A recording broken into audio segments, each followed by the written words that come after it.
ఇప్పుడు ఒక క్లారిటీ వచ్చింది వైసీపీ వాళ్ళకి. సాధారణంగా చాలా మందికి అరే జగన్మోహన్ రెడ్డి ఎంత చేతి ఎందుకు ఓడిపోయాడు, ఎందుకు 11 సీట్లే వచ్చాయి, కనీసం ప్రతిపక్ష హోదా ఎందుకు రాలేదు అని చాలా మంది ఒక కన్ఫ్యూజన్ లో ఉన్నారు. నేను ఇది చూస్తే అర్థం అవుద్ది. జగన్మోహన్ రెడ్డి సొంత ఇలాకాలో ఉన్న వ్యతిరేకత చూస్తే ఎందుకు జగన్మోహన్ రెడ్డికి 11 సీట్లు వచ్చే అర్థం అవుద్ది. నీ సొంత ఇలాకాలోనే నిన్ను ఎవరు దేకపోతే రాష్ట్రంలో ప్రజలందరూ నిన్ను ఎలా యాక్సెప్ట్ చేస్తారు? అందుకదా జగన్మోహన్ రెడ్డికి తగ్గింది. పులివెందుల మెజార్టీ 90,000 నుంచి 60,000కి ఎందుకు తగ్గింది? ఏమైపోయారు ఆ 30,000 మంది?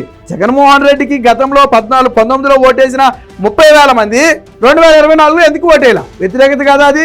ఆ వ్యతిరేకతే ఈ వ్యతిరేకత.